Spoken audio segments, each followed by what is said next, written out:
you got the call this morning, Yes. and obviously, what was your reaction? You know, Katie, it's a strange place. It's bewildering. You know, the earth has shifted and reconfigured, and we're slow in doing the reconfiguration as quickly as perhaps we should. We're in a different phase now. There's a suspect and possibility of a link to Morgan's murder, and I am so pleased that has happened, but it doesn't change a lot for us in some ways. You know, our bedroom is still empty upstairs. We're still not going to have the grandchildren, the wedding, those things. The one thing that is important for me, though, is I know where Morgan is. However this unfolds, I know where my girl is. She's in a box in the living room. Hannah Graham's family do not know where their daughter is. And that is imperative to rally the troops, the volunteers, people to continue searching for Hannah. We need to find her. The investigation needs to find her. And most of all, her family needs to find her. There is a visceral, primitive need of families to be reunited with the missing. Many people had taken this sketch that we had from, did it come out in 2009? The actual sketch? The sketch was from a 2005. 2005. Fairfax So a lot of assault. people put the sketch and Jesse Matthews' picture next to each other.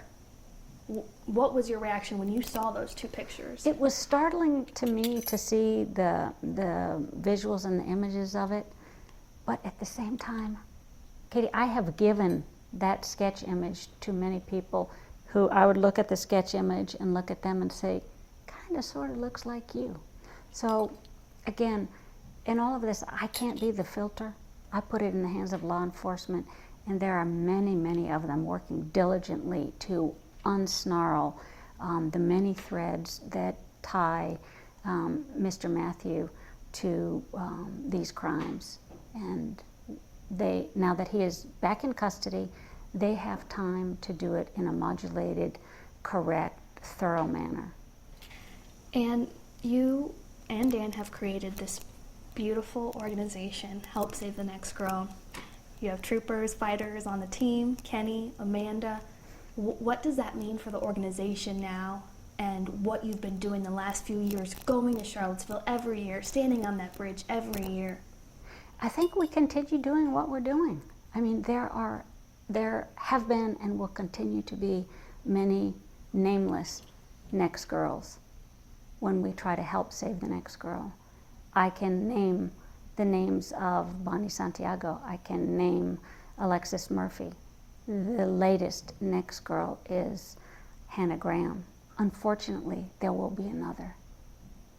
Did you ever think this day would come where you would have a suspect in your daughter's case? We really have been so focused on this day that we never thought that far out. In a way, we hoped.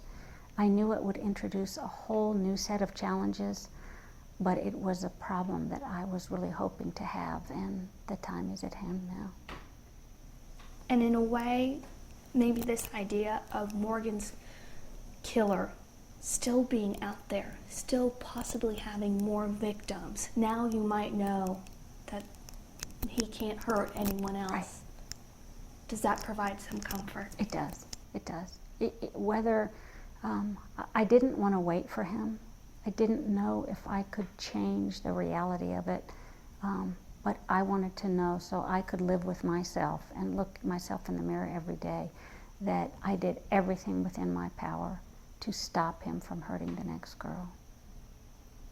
When this case first broke and you heard the name Jesse Matthew, was there something inside of you that thought, maybe this is our guy?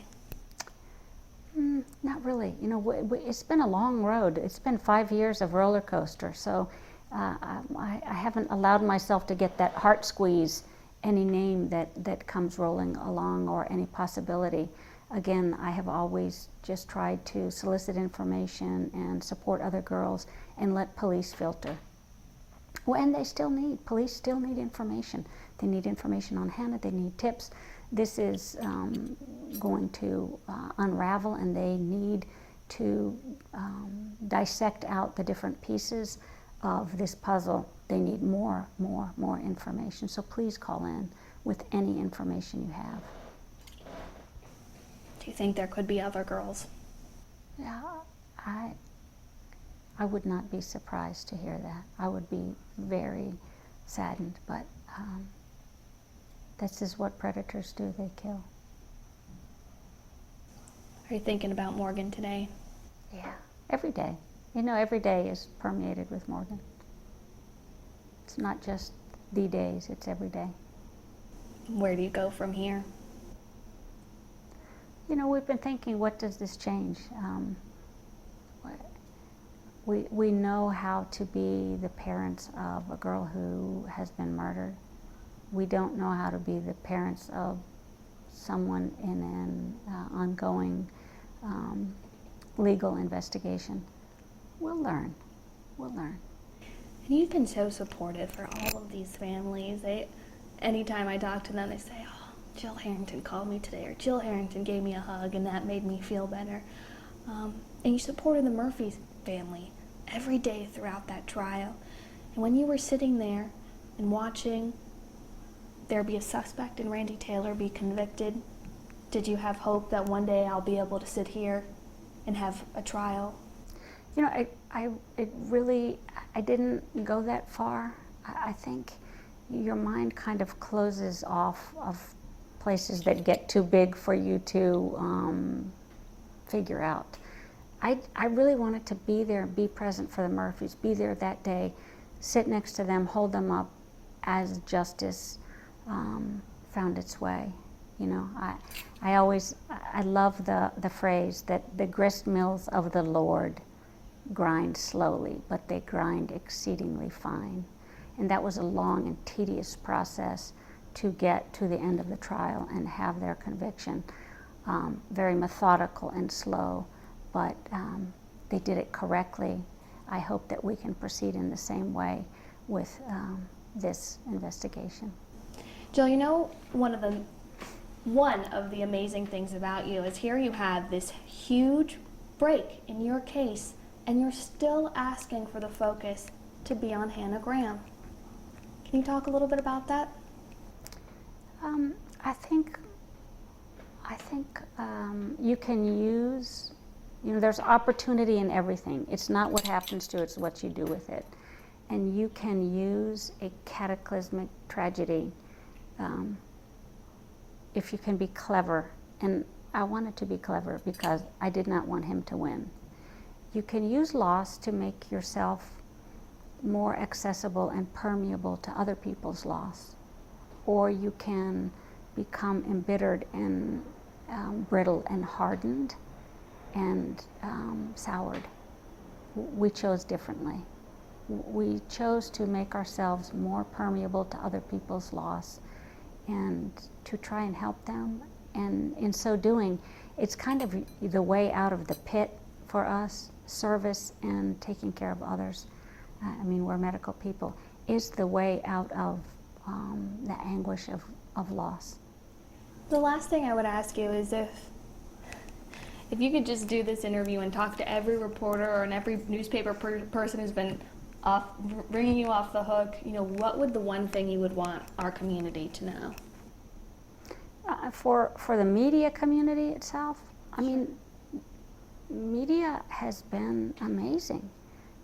The reason why this case was not, Morgan's case was not able to be brushed aside is I think we have reached a critical mass as well. I mean, we're at a juncture culturally as well as just the number of missing girls in the Charlottesville area where it's not okay.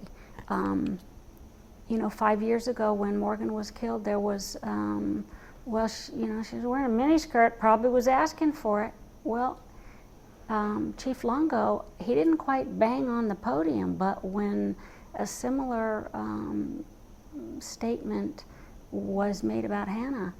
He was irate, and his comment was, "How dare you impugn the character of this young woman that we are trying so diligently to find?"